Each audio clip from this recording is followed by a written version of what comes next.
Hi! Kamusta kamo tanan? Ang ngalan ko si Adrian. Mastoryahanin naman kita parte sa pahamot. Ini nga pahamot nga luwi ko istorya sa inyo subong tawag siya Shergui for Men and Women. Iyan ni siya ni Serge Lotans. Pwede pa lalaki, pwede pa babae, pwede para sa tanan. Kag tani tanan nga pahamot amo na akong tulokon. Kag o di parfum ni siya butang balon isa ka baso kalayo bago ka masimutan.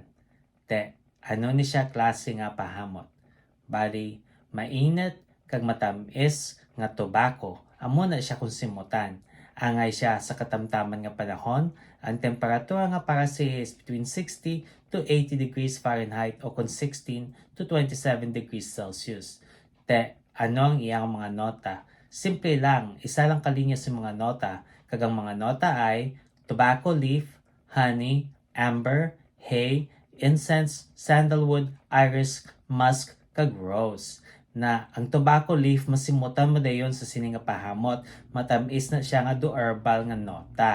Tapos honey, pampatamis mo na siya. Tapos amber, pampainit. Hay, do hilamon. Incense, usok kung simutan. Sandalwood, oriental nga kahoy. Iris, do pulbos kung simutan.